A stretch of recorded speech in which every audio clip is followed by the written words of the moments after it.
You're now listening to Sound Talent Media. Check out more shows at soundtalentmedia.com. TIAA is on a mission.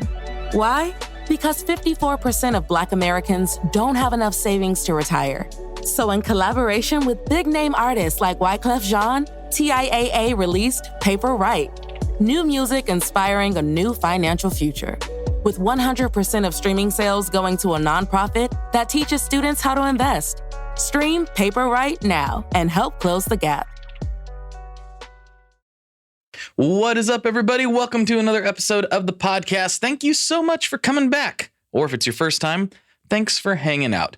There is a lot of content out there that you could be checking out, and the fact that you're choosing to spend a little time with me really does mean the world. And I'm not just saying that. There are literally millions of podcasts.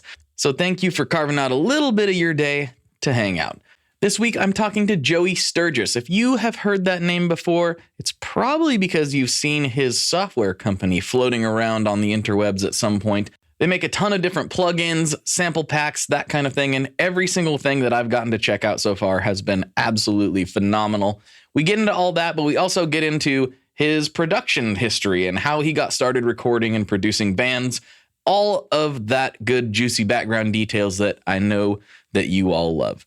And I will say, the Patreon episode, if you like mixed drinks, if you're curious about the art of mixology, oh boy, we go in deep, and I actually learn the proper way to create a gin martini, which is something that I've tried to do in the past with, I want to say limited success, but the reality is zero success. I didn't realize there was as much that went into this stuff as there is. So Joey is very passionate about that. And we dove in way deeper. Actually, I didn't expect to talk about it at all. So we dove in pretty deep into that subject in this week's Patreon. And if you would like to get access to those bonus episodes and you would like to help support the show, please slide over to Patreon and check that out, where for $5 a month, you can get access to all of the bonus content. And there are some real gems back there. And it helps out way, way more than you might think. It's really, really huge. So thank you to everyone that does that. And if that isn't in the cards for you right now, I totally understand. I would simply ask that you help share the show. Help this show get out there to more people. If you have anyone in your life that you think would get something out of this, please share this episode with them, or your very favorite episode, whatever that may be. If you can get your friends and family in, that is one of the most insanely helpful things that you could possibly do. As I've expressed before, while we always complain about the algorithms in YouTube and Instagram and all that kind of stuff, the reality is at least there is something to help push content out there. With podcasts, that isn't really the case yet. It may get there, but as of right now, the most important thing you can do is tell somebody about your favorite podcast. And if this is your favorite podcast or one of your favorite podcasts, I would very much appreciate that. All right, that's enough plugging. Let's get into this episode with Mr. Joey Sturgis. Here we go.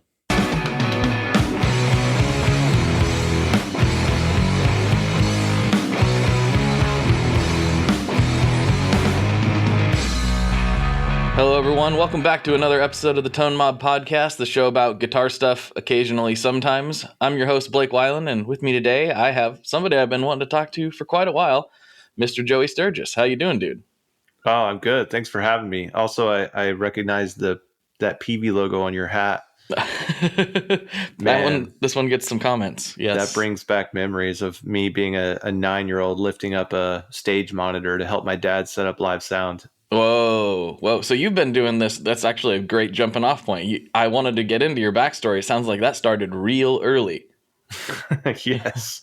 So I essentially grew up I like to say I grew up on tour. The reality is that my parents didn't really play shows too far away from home, but I did grow up on tour, though. My mom and dad in a traveling band. I was actually born out of our state because of that. Okay. My mom was playing shows while she was pregnant. But yeah, I grew up in a musical family. And the thing about that, which may seem strange to some people, is that music never was this thing. It's like, oh, that's what I'm going to do in life. Like, I'm going to make this my career. It was actually more of like, oh, it's just part of life. Like, music is just another part of life. Like, that's how it was in our family. So I think that it's kind of interesting that I did end up making it my career, because I certainly tried pretty much everything I could to not make it my career, but then it ended up happening anyway. Really? What do you Yeah. mean by that? What did you try instead? Like, I was really into computers. I wanted to program computer games. I worked at a computer shop.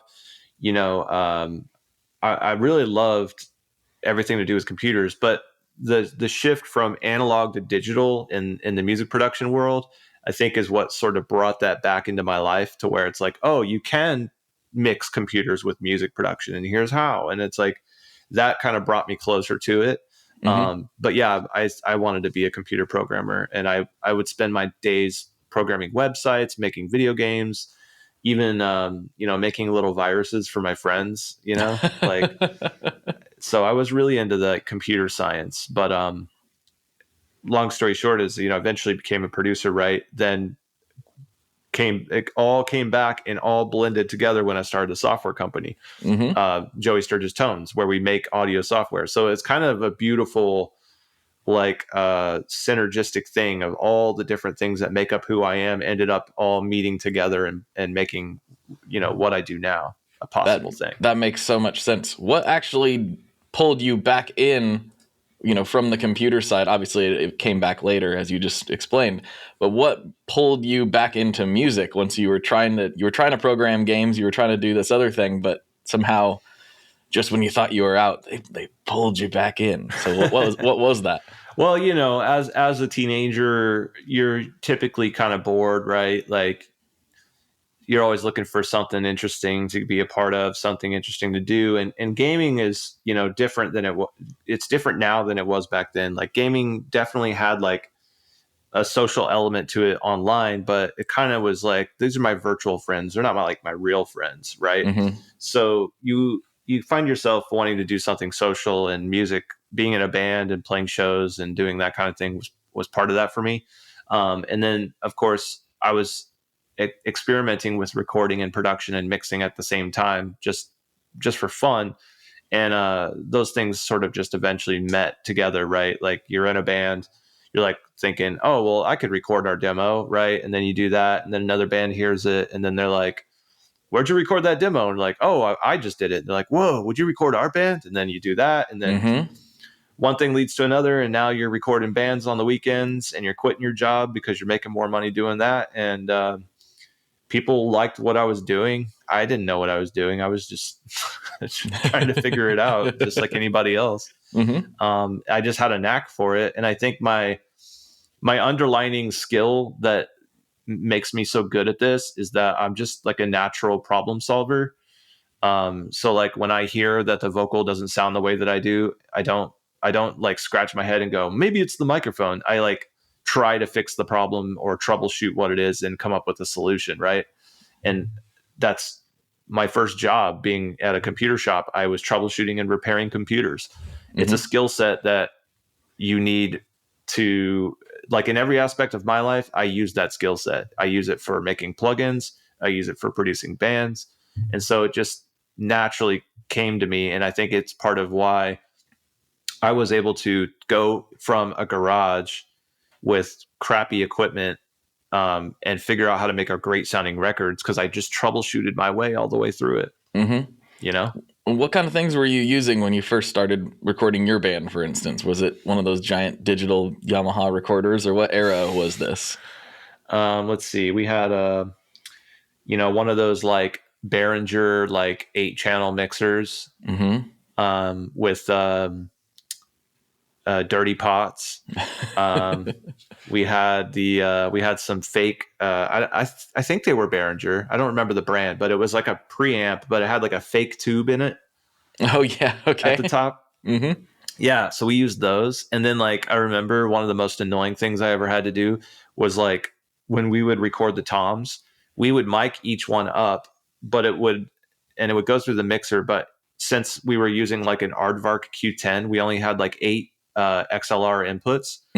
So we had to like sum the toms down to an aux and then go into one channel on geez. Yeah. And so like all the toms would be mono, like right down the center. And what I would do is I would go back later and I would just like automate a pan knob. So like when the drummer hits like the left tom, the automation pan knob goes to the left, and then it like moves like that for all the fills. And I did That's it by that problem hand. solving you were talking about. Yeah, dude. It's crazy, man.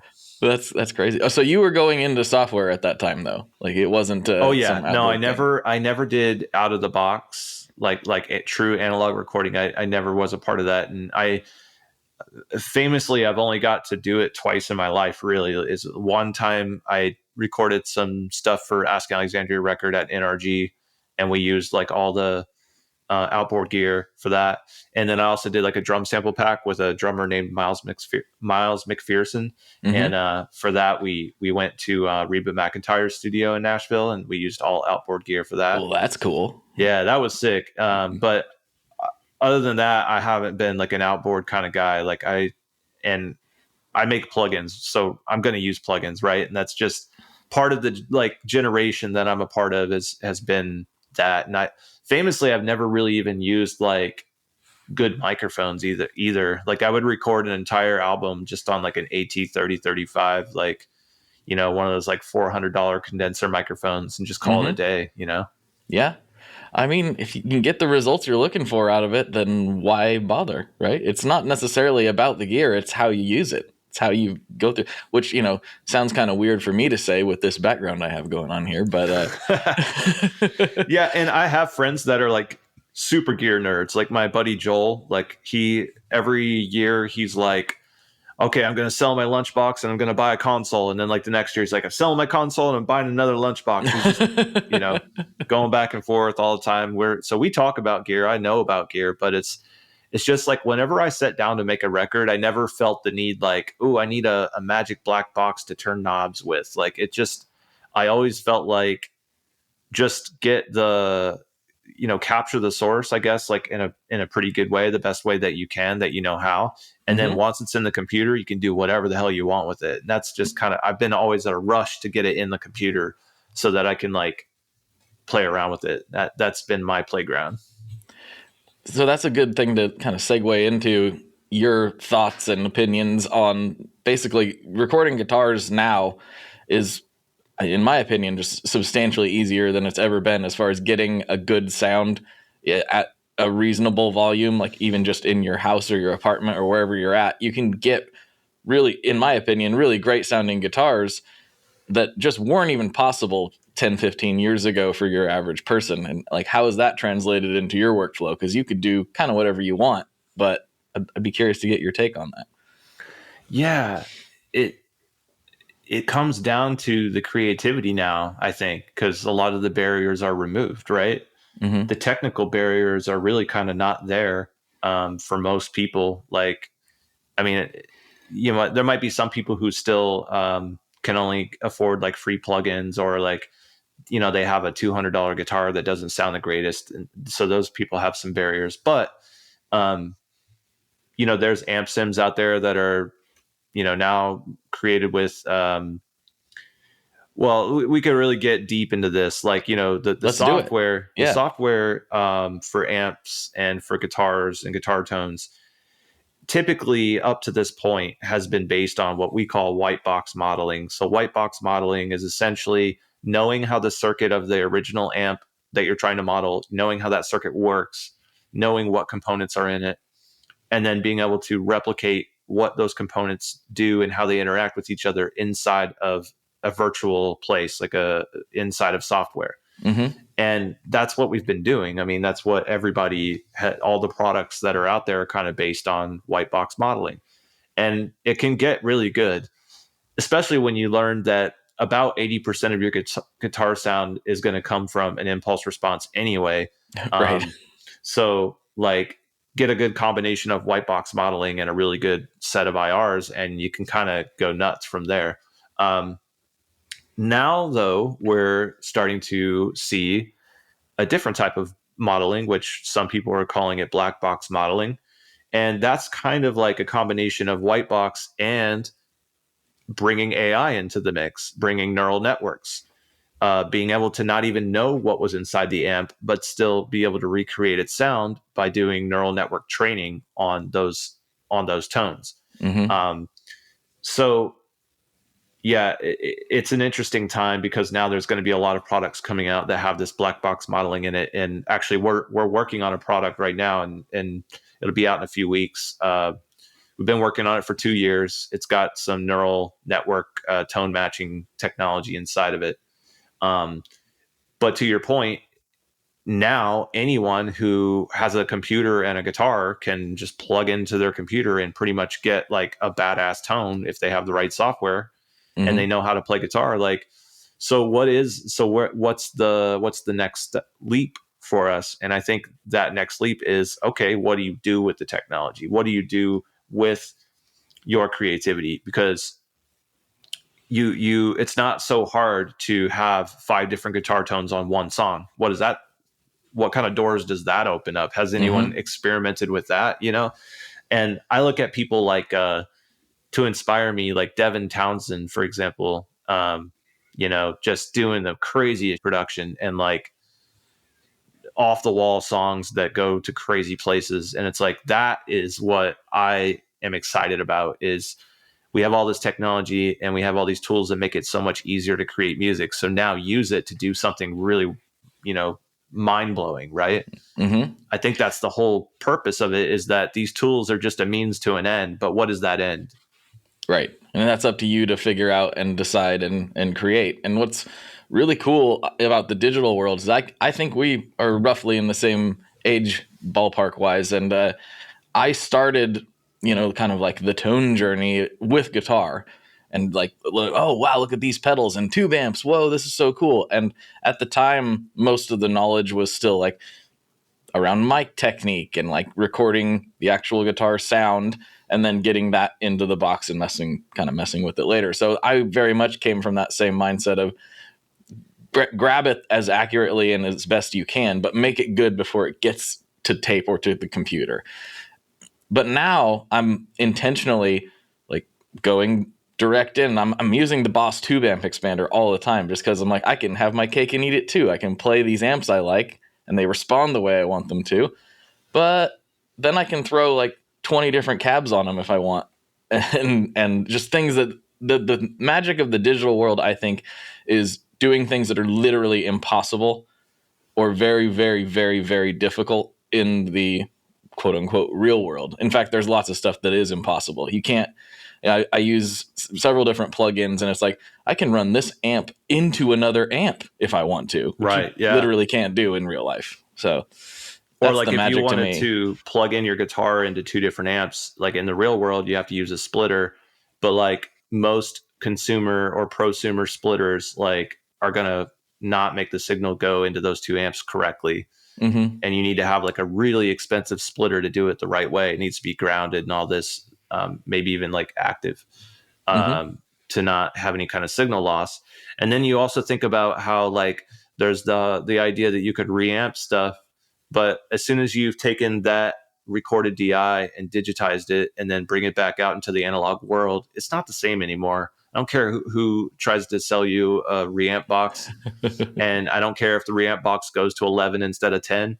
Dude, it doesn't come out the same, and it will react with the amp different. So it's not an either or, I don't believe. I mean, for a while I would actually record people's amp heads instead of using an amp sim, but I wouldn't do the whole microphone cab thing. I would just go like effects send into my interface and have that raw amp sound. And then I'd put an IR in the box on that. And the reason why I like that more is because it's a little more consistent. The problem that you face with having the microphone just out there, like in front of the speaker in the real world, is that there's tiny little movements and interactions that are happening where that consistency can change. Like you lose consistency. You can have a little more bass in this song and a little less bass in that song just because the microphone moved a little closer or further away from the cone or whatever. Right. So eliminating variables was like one of my most important pursuits. It was like, I want to record these guitars so that the guitar tone sounds exactly the same through the whole album. Like if that was my goal, right? And so, yeah, I fought really hard to like try and accomplish that with the gear that I was given, and with the do as much of that as you can outside of the computer before it gets there. And I think being a guitar player right now is probably it's such a fun time to be a guitar player, because there's so many gadgets, there's so many pedals, there's so many innovations, like the Evertune system, the piezo pickups that can individually map each string. There's so much cool stuff going on. And so, yeah, I totally get it. Like being a guitar player and being a gear nerd are like totally synonymous, like it goes hand in hand. But then you have the whole software part of it too, right? Like as soon as you step away from your amp and you go to your computer, now there's a whole world inside of there. And I love it. Like I love being a part of it. I think it's cool. It is. It's very cool. I keep saying, even back when I started this podcast, this was like 2015. I was like, this is the best time ever to be a guitarist. And I'm like, no, now's the best time ever. Oh, no, now's the best time. Like it keeps getting better and better. Even down to, like you mentioned, having like, oh, you only got a $200 guitar. Well, the $200 guitars that are made now are a lot different than the $200 guitars that were available back in the day. Like it's substantially better. And more consistent. I mean, there's problems. Obviously, it's not a top of the line instrument. They're not all going to be perfect, but they're way better than they used to be. Yeah, a Squire is not the Squire that we grew up with. Yeah. Oh yeah. Hi, I'm Vincent, and I'm here to talk about the Merit Mercury X. My dad's always going on and on about how cool Meris is. He really went off on one about the Mercury X the other day. He said something about a 4,800 hertz sample rate and 99 preset locations and 33 banks, and something along the lines of the most advanced reverb pedal ever devised by man? That's all true, but I only care about one thing. This pedal sounds sick. So make sure you check out the Mercury X and all the other fine products at Meris.us, as well as fine retailers worldwide. All right, Dad, now can I have my Pocky?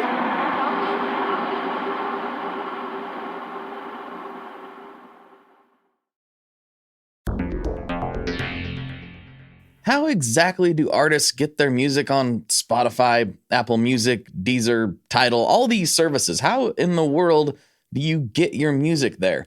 Well, in the past, you had to use something called a record label. But these days, you can use DistroKid. DistroKid is the absolute easiest way to get your music up on streaming services. And it's the most affordable way to do so. Not only do plans start at $22.99 for the entire year, that's less than $2 a month, DistroKid also does not take a cut of your streaming revenue, unlike some other services out there. Even better if you sign up by going to tonemob.com/distrokid. That's tonemob.com/distrokid. One more time, that's tonemob.com/distrokid. You'll get 30% off. That's right, 30% off their already extremely reasonable prices. So go to tonemob.com/distrokid and get your music out there. So when you decided to start the software company, what did that look like? Did somebody say, hey, man, you know how to program. Maybe we could do some of this. Or was this your idea? Or how in the world did this ever occur? Well, it's a pretty cool story. It kind of actually starts all the way back in like 2007, 2008, somewhere in there. I was recording bands, and I would get a little psycho with it. I would record an entire drum sample pack just so that, like, when I wanted to replace a drum fill somewhere in the record and I wanted to do it like later on, I had like the whole drums all recorded and sampled so that I could just like literally cut out that section of the drums take and rewrite my own thing in there, and it would sound completely seamless because it was all recorded at the same time. So all the snare hits are the same ones, because that's same one that's I recorded on the sample pack is the same one I recorded in the song. And I was like, okay, this is kind of crazy because I'm only going to use this like 3 or 4 times in the record. And I did all this effort and I have this huge drum sample pack and it's just going to sit on my hard drive and I'm not going to like use it again because the next band's going to come in and we're going to just do a whole nother drum sample pack and just read it. Right. So I was like, okay, I could probably do something with these. Like maybe I'll just put them online and see if people want to like buy them from me or something. And I kind of had seen other people, doing similar things. That's where I kind of got the idea. But back then it was not easy to make an online store. There wasn't software like Shopify like there is today. What year was this roughly? This was like, I want to say it's like 2008. Okay. I believe. Yeah. Not as easy back then. No. So I built my own cart system. Well, I got like this software cart system called Zen Cart. Mm-hmm. And it kind of worked, but I had to like go into the PHP code and like change it so that I could actually make it sell software because it wasn't really set up for that. Yeah, I remember so, Zencart. Yeah. Yeah. So I did all this and made a store, and then people actually started buying the stuff. And I was like, oh, this is cool. Like I could probably just keep doing this. Like every time there's a band, I'll just make another drum sample and then people will buy the drum sample pack. And I just, very early business thoughts, as they are. Then eventually you realize, okay, well, then now everybody wonders what's the difference between each drum set. And then it starts to get more complicated. But that's kind of where it all began. And then I got a Twitter account when it first came out, started tweeting about music production. People started asking me questions. I started to get annoyed by the questions because there were so many. So my sort of solution to the problem was I'll make another store. So I had Joey Sturgis Drums. I'll make another store called Joey Sturgis Tones, and I'll sell my tones. So I literally don't even have to explain to people how I made the tones. You can just buy the tone from me and then open it up in Pod Farm and see how I made it. Mm-hmm. That was like my thought process. That really took off. And then I started making lots and lots of different guitar tones, bass tones. And one day my buddy calls me up and he's like, hey man, so you got all these drum samples and all these tones and stuff, but like you should make like a plugin. And I'm like, dude, I can't make a plugin. Are you serious? I was like, that's like the hardest thing ever. Cause like you have to compile it like for Windows and you have to compile it for Mac. And then you have to make it work for Pro Tools and then Cubase and then GarageBand and then Logic and then Studio One and then blah, blah, blah, blah, blah. And in my head, as a programmer, I'm thinking that is a nightmare. That is not anything I would ever want to embark on.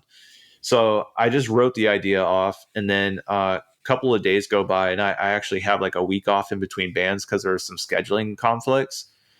And that idea was just resonating in my head, kind of eating at me. And I finally was like, all right, screw it. I'm going to mess around with some plugins and see what I can do. So I started messing around with it, and then like I played around with it for like 5 or 6 months and kind of got to a place where I was like, this is getting interesting. I'm going to try and make a vocal compressor. So I sat down, wrote a vocal compressor, tested it on a bunch of stuff, kept tweaking it. And I got to the point where I didn't want to tweak it anymore because I liked how it sounded. And so I was like, this is done. Like this is a plugin. Wow. I made a plugin. This is crazy. Mm-hmm. And I got in Photoshop. I drew the UI myself. Just went on, YouTube, found some tutorials, started drawing the interface.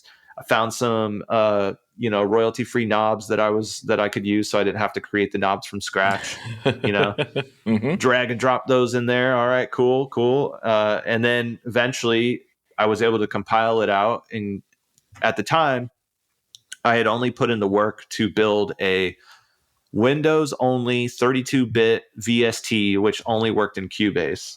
Mm-hmm. And I put that out. I put it on my Joey Sturgis Tones store, which was already selling guitar tones. But now I've got Joey Sturgis Drums selling drum samples, Joey Sturgis Tones selling guitar tones, and now I'm selling a vocal plugin.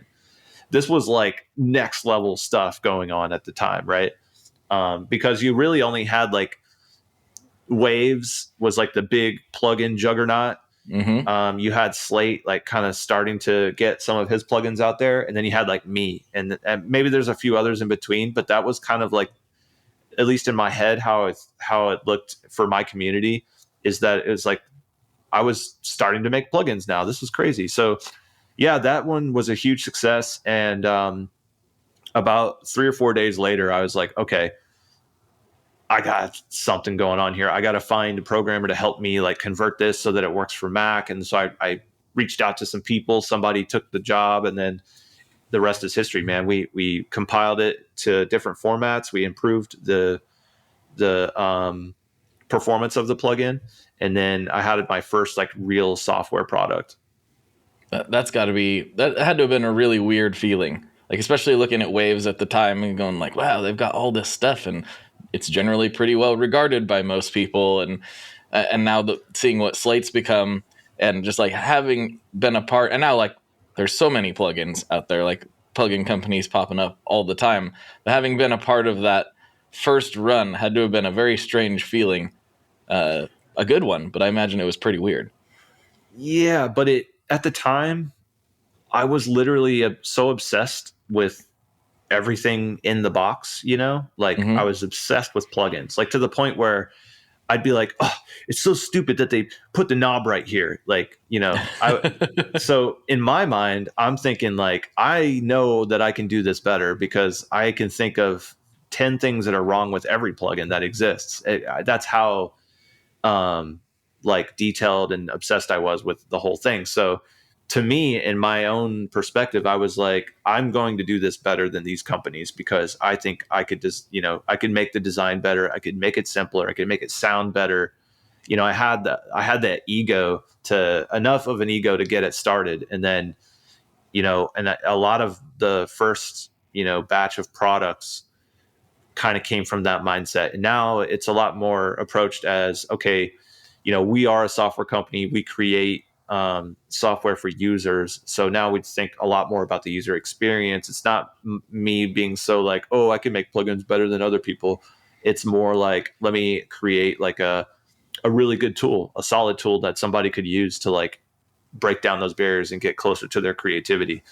But I think that's what it took to get started, like I really, you kind of have to have that, like, I'm ready to fight almost kind of thing to like really break through. And luckily I had some really solid ideas for the first few plugins, and I think that helped.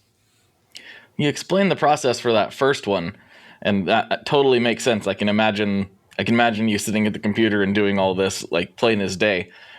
I imagine that the process is not the same these days. So do you start with, oh, we want to recreate this XYZ piece of gear and make it accessible, or is it more, oh, we need a set of tools that'll help people do XYZ? Or what does the process look like for creating that stuff now? So even in the beginning and even now, we have always been a solution-based software company, which means that we try to shy away from like, we don't want to recreate like an 1176, for example, because there's a billion of those on the market.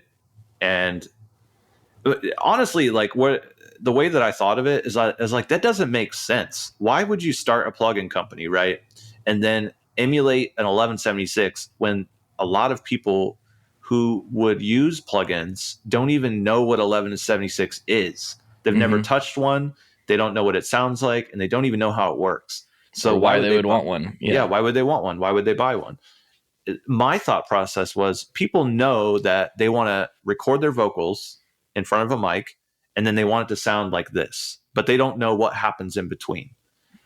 So I was like, we should create products where when you record your voice into a microphone and then you put this little plugin on it, it makes it sound like that, right?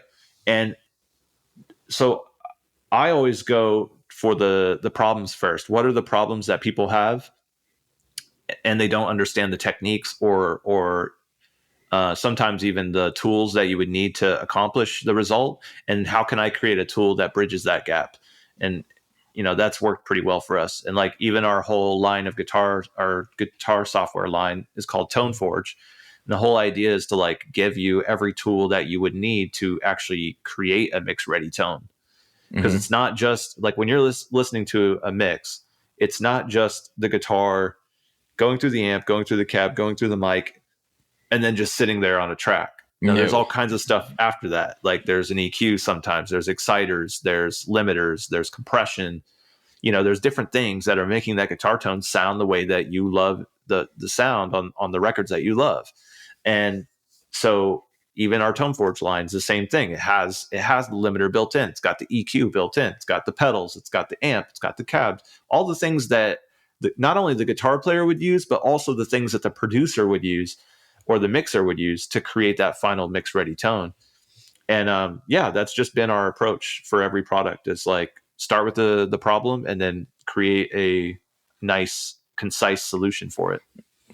It's bringing back a lot of memories, because I remember what got me into a lot of this initially was being kind of frustrated that I couldn't figure out how to make, like, this guitar doesn't sound anything like what I'm hearing on the radio or on these CDs.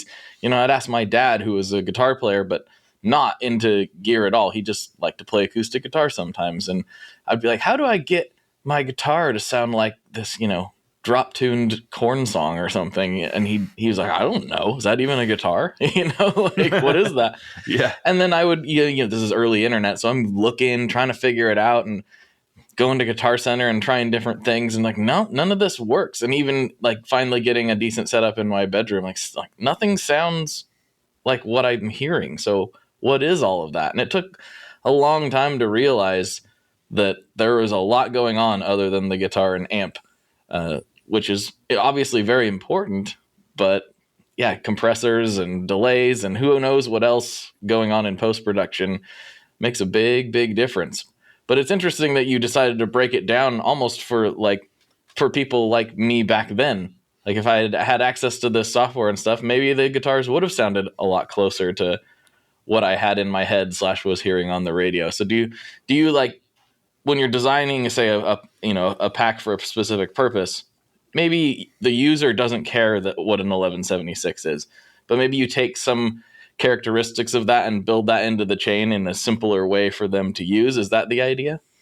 Yeah. I kind of felt like part of when I started with the guitar tones and selling the guitar tones, what I was selling was these little, I think they're called L6T files, which stands for line 6, or L6P, or I don't remember, line 6 pod farm tone or line 6 tone, something like that. Right. Mm-hmm. And this file, like when you would open it up in the pod farm software, it would show you like the whole chain. Like you would see like the pedal, the amp, the cab, the preamp, all these different things. Mm-hmm. And I kind of felt like I was educating people just even with those. I was like, you're going to buy the tone and you're going to have it, but you're also going to see how I made it, because you can go to each component and look at how I set all the knobs and all the little stuff that I did to make it like the way that it is. Mm-hmm. But I think that the value that we can bring to someone with a piece of software that, let's say, does have like an 1176 baked into it, is that we can set like hard stops where it's like, no, don't turn the knob past this point, right. Like, or and some people would look at that as like almost like a limiting, like, why would you create a piece of software where there's like limits inside? But it's important, because those are the things that I would say to you if you were sitting next to me and we were mixing a song and you're moving one of the knobs or something. I'd be like, oh, be careful. Don't go past that point, because if you do, this is going to happen. Then it's going to sound like this. And then and we've already messed around with that before. So it's almost like I was providing partly my experience and my knowledge into the design of the software itself, mm-hmm. to try and safeguard you into a really good sounding outcome. And I've pulled back a little bit on that recently, because I've noticed that like people actually do want to have the ability to affect those inner workings. They want to have a little more control. Believe me, I could just make a bunch of one knob plugins. I could be like, okay, take this plugin, put it on your master bus, only turn this knob, and you're good. And like I could do that all day long, but then the product part of it starts to get a little confusing, because then you're like, well, wait a minute, what's happening? And how do I know if it's not going to overcompress my mix and like things like this. So, it's more about like exposing the right things to the users and giving them the right controls rather than just giving them like the least amount of controls, if that makes any sense. It makes total sense. I talked to a lot of pedal manufacturers and amp builders and things, and everyone has different approaches, right? You can get a Mesa that has 37 knobs on it, and the reality is a lot of people say they don't like Mesa Boogies because they're hard to dial in. They don't know that. They're just like, oh, I plugged in and it sounded terrible. Like, well, Mesas clearly can sound very good. You just have to mess with them, and they're not, it's not a tweed champ with one knob, volume knob, and like, there you go. So there's a balance between, especially with pedals and amps in this world, where the designers do think about how much flexibility do we want to give people versus how much do we want to keep them within certain guardrails. Even like chaseless pedals, while they're really insanely complex and have all these knobs and automations and different things you can do, they're like, don't touch the trim pots inside. Like those are set the way they are for a reason. We don't want you to mess with those. So it makes total sense. You depending on the end goals, you want to give people sometimes just enough rope to hang themselves, or make it really, really simple so they can't even get there. I totally understand that. I think it's an approach that applies to almost any product that you could possibly think of. You have make to be cars careful. that can do crazy things, but those aren't not for everybody. Yeah, should you give them to everyone, right? You have to also be careful about like analysis paralysis. If there's too many knobs, there's too many features, too many parameters, the user might not ever reach a tone because there's too many things to think about. And that's especially true when it comes to things that interact with each other. Like if I turn this knob and it changes how the low end works over here, now I have to test like every combination of both to see how they interact with each other.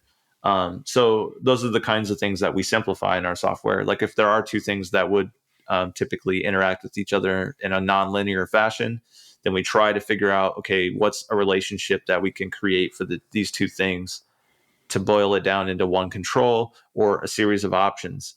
And I think it's been, largely a good endeavor.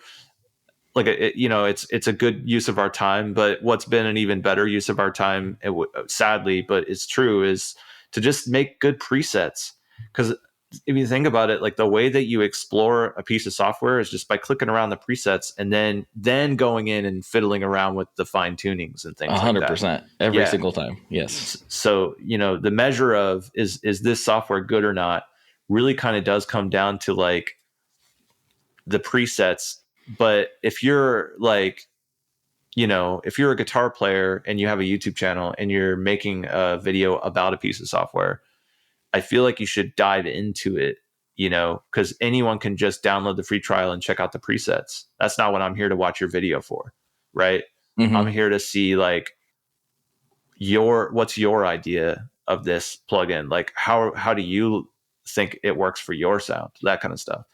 But it's tricky. Like being a software company is tricky on so many levels because of those kinds of things.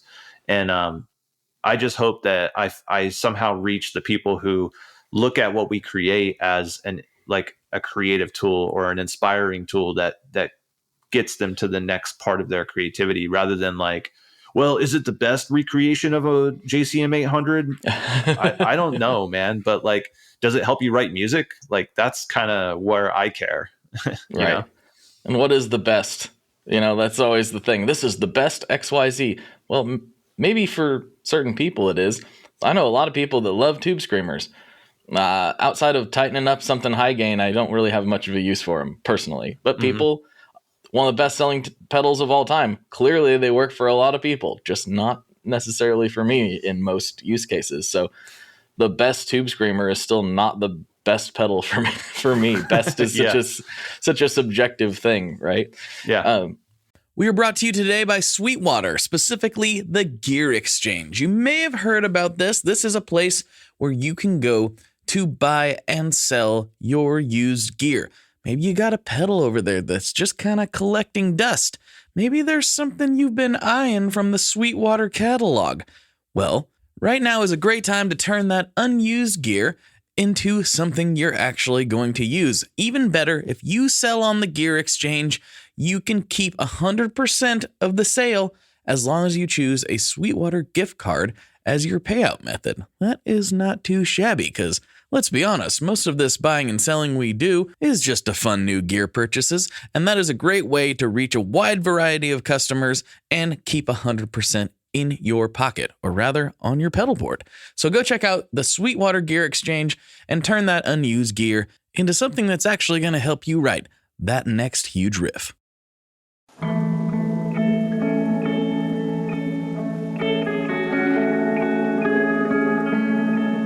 Hello there. I'd like to introduce you to your new best friend, the Chase Bliss Audio Lossy. Lossy is a collaboration between Chase Bliss and Goodhertz. And it's meant to give you some control over those weird digital artifacts that come with very compressed audio. You're hearing it right now. All the changes that are taking place are strictly coming from my playing dynamics. I'm just interacting with the pedal and letting it do its thing. In some true stereo goodness. If you'd like some more details about Lossy, I'd invite you to head over to chaseblinssaudio.com. I think you're going to like what you find.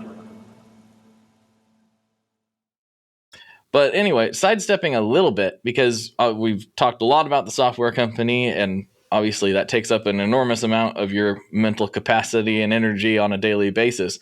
But you are still a producer. You still do that as well. So how do you balance those two, and what does that typically look like week to week? Yeah, so I for those that aren't super familiar with my background, like I was a producer since I was 19. I'm 38 now, so I've been in the game for a while. In my 20s, I made over 100 albums in 10 years. It was So brutal. crazy. Yeah, it was absolutely brutal and absolutely insane. But I learned a lot in a very short period of time. And like anybody, I burned out, man. Like it was, you get to the end of that road and you kind of look back and you're like, all right, what am I going to do with my life? Am I going to keep doing 10 records a year, or am I going to, it just kind of hit me all at once. And I took a break. During the break, I built these companies, JST. I took it to the next level, right? I built Unstoppable Recording Machine. I started Drumforge. A lot of these things that I do day to day now. And that's a challenge in and of itself, because not only do you have the challenge of creating great products, but you have the challenge of running a business.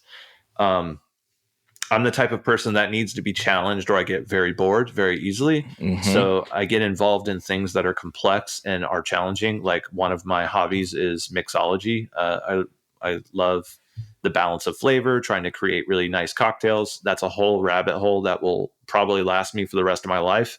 Oh yeah. So I typically get involved in those kinds of things. That's how my brain, it satisfies my brain. So long story short is I run these companies. We built them up to where they were self-sufficient, and they starting to, it's how I make my income. I'm a little more comfortable in life. I'm not having to make record to record to live, to eat. And in that space, I kind of became a little more like, my relationship with production got better because I had that time away. Mm-hmm. And that's when I started to go, okay, maybe I'll float around, do a couple records here and there. Let's see how it comes out. And I have the luxury of literally deciding which projects I do and don't want to do. Because the demand has always been there, and it's still there. People want to work with me, but I just decide like, I think I don't want to work on that right now. Or, oh, this project's really like artistic. I want to be a part of that. Like, even if it doesn't have the money that I would normally expect to make for a record, I can do that. Like I have that option. And so that's what I've been doing. And the balance of it is pretty tough. When you run a company the size that we have here, we've got 17 people. it's a full-time job. And so I do have to find ways to like step away from the business to be able to work on the art. And sometimes I have to balance those things, and it can be tricky. I'm fortunate enough to know a lot of really talented people that can help me. I have my engineer, Nick Matskos, and he kind of holds down the fort. He does his own projects, so he's not just relying on me or waiting on me, but I know that I can kind of always go there to him, and he knows exactly how I think. He knows exactly all of my methods, all of my techniques, because I was his mentor. I taught him everything from the ground up. So like when I go to do a project there, it's easy. It's not like, oh man, like what's the latest version of like Waves plugins? I got to go download those. Like, cause I don't, Right. I don't keep up with that stuff because I make my own software. So I'm entrenched in that. But with him, he keeps up with all that stuff. And he also keeps the studio running and keeps, innovating, continually to innovate as an engineer himself. So when I go there to work with him, it's like I can take on a project pretty quickly, and I don't have to bear the full responsibility of like being a full-time producer. So yeah, it's been nice. It's been super nice. And also my wife, who is in an all-girl hard rock band called Conquer Divide. Nice. I ended up producing their album naturally, right? Of course. And so like, that was a long project. It took about 2 years to do the most recent album. But we do it at our leisure, it's kind of just like I said earlier in this conversation, music has just been a part of my life. It's not a job. It's just something that I guess I connect with and I'm good at. I don't know. So yeah. I was explaining to somebody the other day that like, I don't know if I phrased it quite the right way, but they were like, oh yeah, you're one of those weird creative type people. And, it's nice that you get to have an outlet for it. And I said, I don't have a choice. I'm just fortunate enough that I'm able to do things that I like for a living now. That wasn't always the case. But even in the old careers, I was like, I didn't have a choice. I was like, I was going to make stuff. I was going to record. I was going to write. I was going to play. Whether it was making me any money at all or not. I don't have the option to not do these things mentally, and they're like, well, you have a choice. I'm like, see, that's the difference. No, I don't. I'm going to be thinking about it at a bare minimum constantly. If I'm not actively engaged in the creative process, I'm thinking about something I want to do 24/7, 365, whether that's music related or business related or whatever it is. The machine never really stops, right? Yeah.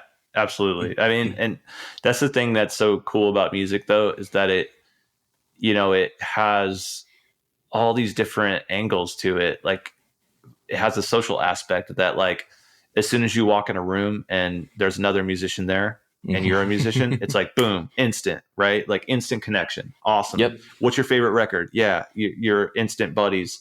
And then I was just talking to my buddy earlier, and we were talking about how, like, when one part of music gets boring, there's a whole nother angle you can go. Like, when you get bored with how good you are at guitar, well, learn how to play drums. That's a whole nother thing. And then you get good at that. Okay, now learn jazz piano, bro. Like, it kind of never stops. There's no one person that's good at all things. And music is a universal language that we all can understand, because it's a way of like taking emotion and putting it in a piece of art and then expressing that emotion through that art. And like, humans are emotional. So it's this language of, like, even if a song was in French and I didn't understand any of the words that they sang, I could still hear the emotion of the song and feel that emotion that person was trying to portray. And that's what's so badass about music. And I think that there's very few things that are like that. I mean, I guess the only other comparison would be something like science is kind of a really never-ending rabbit hole of awesome people, community, discoveries, like, innovations. But yeah, different type of people for the science audience. Yeah, most definitely. Those are two different sides of the coin for sure. So with all of this that we've been talking about, with work and with, creativity and everything, you've done so much of it. And how do you, or actually maybe a better way to phrase it would be, what would you suggest to somebody who's maybe just getting started or maybe been in it for a while and they're experiencing some level of burnout? How do you personally handle it, and what would you suggest for others? Yeah, burnout's tough. Everybody goes through it. For anything that you do repetitively, day in and day out, you're going to get burned out. So you got to find a way to handle your relationship with that thing. And for me, it's just having a balance of different stuff throughout the day. Like, I'll spend part of my day running my company, then another part of my day, like watching YouTube videos of creators that I like. And then another part of my day, maybe trying to make that cocktail idea that I had a little bit better. Right. It's just, I kind of have a little bit of mixture of different things throughout the day that kind of helps it like not be so like one road going in one direction kind of thing. Mm-hmm. That helps me. Another thing that I did that really helped me was like surround myself with some people that don't know anything about music. Like I have some friends, that are not musicians, don't know the first thing about how to record an album, don't know how to play an instrument. Right. I love to hang out with those people because they don't talk about music, because that's just not what they know. The most they'll ever say about music is they'll be like, hey, have you heard this song? It's one of my favorite songs, and it's like, cool. And that helps you stay grounded a little bit, like, and gives you that healthy, like time away from music. So yeah, I would just say, get some friends that are interested in other stuff that you're interested in, and, try to keep a healthy balance of like, don't overdo it. Mm-hmm. Everything in doses, right? Like you can't sit around and eat ice cream all day, or that's going to be bad. So a little bit of ice cream here and there, and it works out. Mm-hmm. Yeah. You saying that made me realize that I don't do that at all. Like almost all of my friends, I have family, of course, that don't. But then it's kind of funny though, because inevitably they'll want to talk to me about what I've been up to, more so than the other way around sometimes. Yeah. And so, and I don't know if that's just because what the types of things we're engaged with every day is pretty weird to the outside world. It's become normal to us, but I know I had people here working on my house and they're like, what are you doing in there? I'm like, I'm working. And they'll just hear guitars playing. And I'm like, like that's work. But the cool thing though, is if you have to explain, like if you have a non-musical friend and you're a music person, you almost can't, I can't be like, well, yeah, it's just a tube screamer going into a triple rec, but then we used like a Marshall half stack, like that'll be German to them. Right. So then you almost have to break things down into like, well, it's kind of like, I plug in my guitar and then I turn a couple knobs and it sounds like this. And it's like, that's as deep as you can go for the explanation. It gives you a whole new, like, it's almost becomes fun, right? Like it's fun to talk about music in a more of a bird's eye view sense, that with those types of people, like I find that gives me almost a deeper connection. I was talking to someone about like, they're like, what do you get out of like teaching people all your secrets? And I was like, oh, it's the best part. The best part actually is that I get to just talk about stuff that I figured out, and then I get to teach it to other people, and then their mind goes, whoa, that's insane. How did you figure that out? And I'm like, ha ha ha, and that's like I love that. Like that makes me feel good, And so I think that that's part of it too, is that when you have a friend that doesn't know what you know, you get to teach them about what you know, and vice versa. And that's part of the relationship. Mm-hmm. Yeah, I'm so into pedals. Like I've got way too many pedals. I'm just terribly addicted. And I have worked with a lot of pedal companies as well. So a little less so these days, but I remember back in the day, people would be like, well, what do you do? I'm like, oh, I work with guitar pedal companies. And they're like, what's a guitar pedal? I'm like, oh, this thing I just take for granted. And I realize 90% of the population has no idea what guitar pedal is. So, when my grandma's like, oh, he was in the movie about a guitar effects pedals, people are like, what does that even mean? I'm like, like a wah pedal, but there's more to it. And so they know what a wah pedal is most of the time. They've heard that in some There you go. context. Yeah. But it's bizarre to be so into a very particular niche that just nobody, and it becomes your whole world, and then nobody knows that it even exists. It's kind of an odd experience, I guess. Yeah. I had a real rough time like explaining to my dad like what I do, because he works, like he's used to the analog world of recording. So for him, he was just like, wait, what? Now you can change the EQ in the computer? Right. And I'm like, yeah, you can do a lot more than that. I can reverse the sound and I can distort it and then add two of them together and drop the octave. And he's like, wait, what? Whoa, that's insane.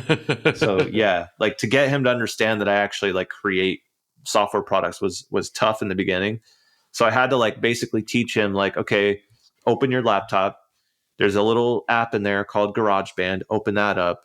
Now plug your guitar in, record something on the track. Now look, you can see, you can move knobs. It's just virtual. It's not out here. It's in there.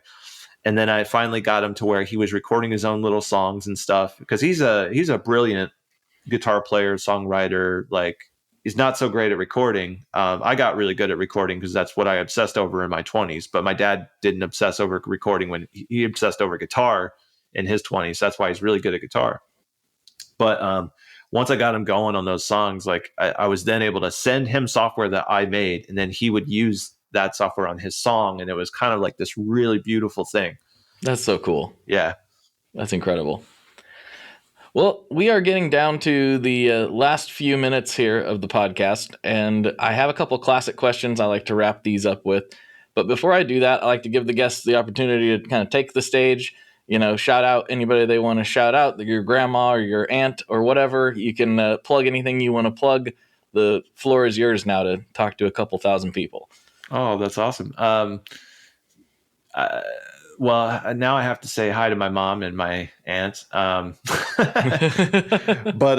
no, for real, I'm very excited about this project that we're working on, and we're going to announce it here in the next couple of weeks on the Joey Sturgis Tones Instagram. So if any of you guys out there are using Instagram, check us out there. Pay attention for that. Look out for that announcement. It's going to be a guitar related software. I can't give away too many details here. Cool. But yeah, I'm excited about it, and I hope everyone checks it out, because it's basically the best. We've been working on it for 2 years, and it's kind of like the peak of our work here at Joey Sturgis Tones. And yeah, hope people check it out. Very cool. Very cool. And for all the listeners, that link will be down in the show notes to the Joey Sturgis Instagram. So you can check out all that stuff and the websites and all that jazz. So go down there and click those things. All right. Thank you. Final questions. This one, I'll be curious to get your take on. What is your favorite Boss pedal? Ooh. Oh, man. They're the ones that make the death metal pedal, right?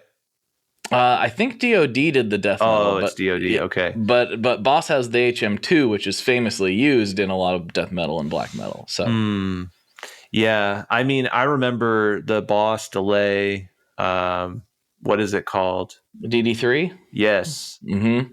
I love that pedal. And it took me so long to figure out what the difference was between having a guitar pedal go into an amp and then having an amp on a track in a computer and having a delay pedal or like a delay plugin after the amp. Mm-hmm. And I was like, how do you do that in the computer? Right. I know how to do it out of the computer, but how do you do it in the computer? And in the early days, it's like so hard to figure that out. And now I'm like, oh my gosh, there's so much stuff that you can do when it comes to like manipulating the input signal of the guitar before it ever even hits other gear. If you know how to do that, like putting EQs before the delay pedal, putting EQs after the delay pedal, like all that stuff. But yeah, the Boss delay is like infamous for me. Yeah, I love a DD3. I got a DD2 recently alongside a long chip, which it doesn't matter, but a long chip DD3. And I found out, everyone, I'm fully convinced that these pedals are exactly the same. I've opened them up. They look exactly the same. And the one has a 2 on it and one has a 3 on it. So, but the DD3 is classic. I love it. Love it so much. Did they change the shape of the knobs or something? No, it's literally, it'll be funny. I'll send you some pictures. It's okay. Literally, I haven't seen the difference between the two, but not a lot of times. Like, I feel like the manufacturer is literally like, man, if we could just shave off like 2 cents per pedal, man. And they like figure out a way to make the plastic a little thinner or something, you know. It's like I don't know why because obviously the DD2 came first. There's a famous in the guitar pedal world story of the Boss engineers all getting locked in a room, not allowed to leave until they figured out how to use this chip because it was the only one on the market at the time. And it's this massive delay chip that barely fits in the enclosure. Yeah, they're like, you have to make this work. And you can't leave until you do. And I talked to some people from Boss who confirmed that story is real. So the DD2 started like that. And then for some reason, like a couple of years later, they put out a DD3, which most people have seen and know. And it's slightly different now. But the original DD3, I think it's the same pedal. I'm sure it is. But, but yeah, love that circuit. It sounds great. It's classic for a reason. All right, final question. This is the one that gets a little bit dicey. What is your favorite kind of pizza? Ooh. Is it like brand or just like the composure? As granular as you want to get with it. Okay. All right. Mm-hmm. Hot take. I love Papa John's. Whoa. Yeah. Really? I think it's so good, man. And I don't have one near here, so it really bums me out. And anytime I travel, I look if there's a Papa John's near me so I can see if I can order it. I used to hate Pizza Hut, but recently I found that it's actually like the consistency and the texture of the pizza comes out like really good. So I'm digging Pizza Hut lately. Mm-hmm. But as far as pizza goes, if you want my true heart, where my heart is, yes, it's got to be like a real legit Italian pizza, like with the Italian dough. I'm talking like they've been keeping that yeast alive for 100 years with some crazy Italian family. It's been feeding it, you know, making the dough out of the real, like using olive oil, like all that stuff. Oh my God, it's so good. Wood fired. Yeah. Like, that's the best pizza on earth. But where do you buy that? You know, you got to just figure out how to make it or know a spot that can do it right. I know a spot. I'm real lucky. I've got a spot in town that is legit, and it's very, very good, and it's very, very not cheap. But you know, I'll pay the price a couple times a month anyway, just because it's so good. I think I'm probably gonna get it tomorrow now that you actually bring that up. Oh, but, man, I'm jealous. Yeah. Well, hey, if you're ever in the Portland, Oregon area, I'll take you around. We've got some spots that meet your qualifications. So okay, sounds good. Thank you. I think there's a Papa John's in Vancouver. So yeah, we can go to your place if you want. Okay, sounds good, man. Well, dude, thank you so much for coming on. This was a really excellent and extremely on-topic chat. We haven't had a very on-topic chat like this in a long time, so that was fun. I think people will appreciate that. That was great. That's awesome. Thanks for having me, man. Of course, dude. Well, let's see what kind of nonsense we can stir up in Patreon. What do you say? Yeah, sounds good. All right, everybody. For Joey, this is Blake, and as always, folks, good luck and good tones. There you go. There is your episode for this week. Thank you so much for tuning into the podcast. I hope you enjoyed this conversation as much as I did. Joey and I really hit it off. That was a really, really fun episode. The vibe was right, and you gotta love it when that happens. Please make sure you check out his company. Check out Joey Sturgis Tones. The plugins are insanely good, and they're very affordable too. The Jeff Loomis plugin I've been playing with lately, and wow, I am shocked. I'm shocked at how good it sounds straight out of the box. I'm shocked how good the clean amp sounds in that are. At taking pedals, like real analog pedals plugged into it. Oh man, it's insane. And it sounds, again, so good, just right out of the box. Now you can tweak it, of course, to your liking, but man, really a bang up job with that thing. And I'm really looking forward to checking out more of their stuff because this was extremely impressive, to say the least. And like I said at the beginning of the episode, if you'd like to learn how to make a proper gin martini, slide over to Patreon, where for $5 a month, you can get extra episodes beamed right to your ears every week. And for $3 a month, you can get the ad-free feed if that is your thing. Of course, for $5, you get both the bonus episodes and the ad-free feed. So if that's your thing and you want to support the show, I would appreciate it very, very, very, very, very, very, very, very much. And if not, I totally understand. No sweat. Just please share this episode with somebody you think might enjoy it. I would appreciate that as well. Alrighty, folks, I'll get out of your hair. And if you want to find me on the internet, you know where to find me. info@tonemob.com. Shoot me a DM on all the platforms. And I will talk to you on the interwebs very, very soon. Bye-bye. One last thing before we totally sign off here. I just want to remind you that if you do any shopping at Stringjoy, that's Stringjoy guitar strings made in Nashville, that will help me out as well.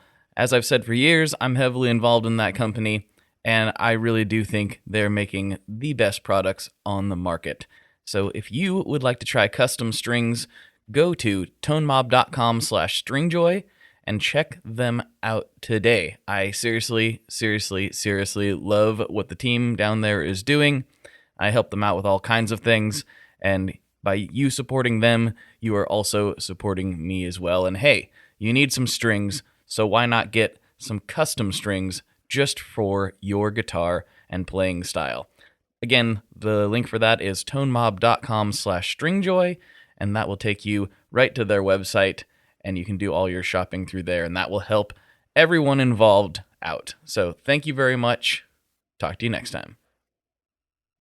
We are brought to you by the wonderful folks at Gun Street Wiring Shop.